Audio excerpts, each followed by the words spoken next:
সারা দেশের শিক্ষকদের কর্মসূচিতে হামলার প্রতিবাদে আজ দেশের সকল এমপিওভুক্ত শিক্ষা প্রতিষ্ঠানে কিন্তু কর্মবিরতি চলছে।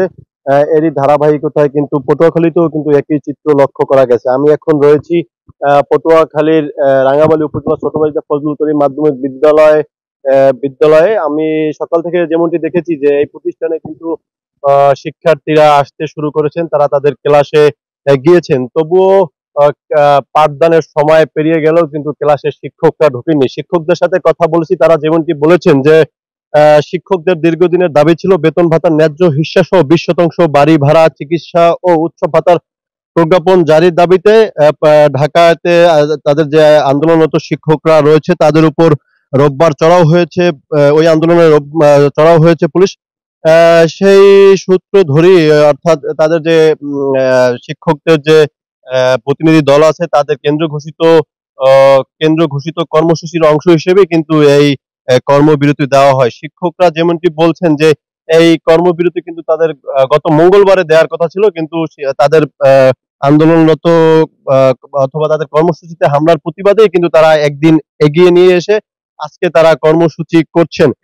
শিক্ষকরা যেমনটি বলছেন যে তাদের দাবি আদায় না হলে তারা অনির্দিষ্টকালের জন্য কর্মবিরতি পালন করবেন। আমি এই প্রতিষ্ঠানে এসে শিক্ষার্থীদের সাথে কথা বলছি, তারা যেমনটি বলছেন যে শিক্ষকদের যে দাবি দেওয়া আছে সেগুলো পূরণ করে অচিরেই শিক্ষকদের পাঠদান কার্যক্রম শুরু নিশ্চিত করতে হবে। একই সাথে শিক্ষার্থীরা বলেছেন যে আগামী বছরের ফেব্রুয়ারিতে তাদের এসএসসি পরীক্ষা শুরু হওয়ার কথা রয়েছে।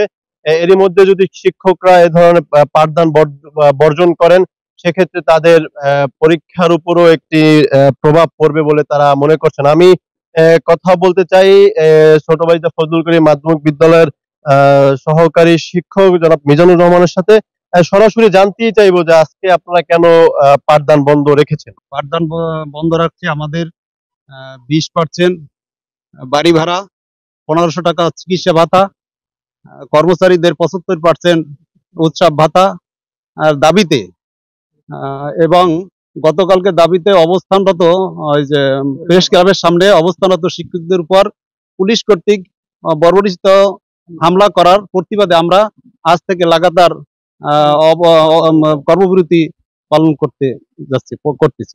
যেমনটি শুনছিলেন যে শিক্ষকরা বলছেন যে তাদের যে সহকর্মীরা রয়েছে তাদের যে আন্দোলন রয়েছে সেই কর্মসূচিতে অবৈধভাবে বল প্রয়োগ করার কারণে তারা কিন্তু আজকে পাঠদান বর্জন করছেন এবং সেটি অনির্দিষ্টকালের জন্য সেটি আমাদেরকে জানিয়েছে। তবে জেলায় এমপিওভুক্ত স্কুল, মাদ্রাসা ও কলেজ মিলিয়ে 628টি শিক্ষা প্রতিষ্ঠানে কিন্তু আজ কর্মবিরতি চলছে। এসব প্রতিষ্ঠানে কিন্তু প্রায় 2 লাখ শিক্ষার্থী রয়েছেন বলে জানা গেছে। তবে এখানকার যে এখান রাঙাবালির একাডেমিক সুপারভাইজার অনাদি কুমার বাহাদুরের সাথে আমার কথা হয়েছে, তিনি আমাকে জানিয়েছেন যে শিক্ষকদের তারা অফিস কক্ষে রয়েছেন, তবে তারা পাঠদান কার্যক্রম চলছে না, যেহেতু তাদের কেন্দ্রীয় ঘোষিত কর্মসূচির অংশ হিসেবে তারা এই কর্মবিরতি করছেন।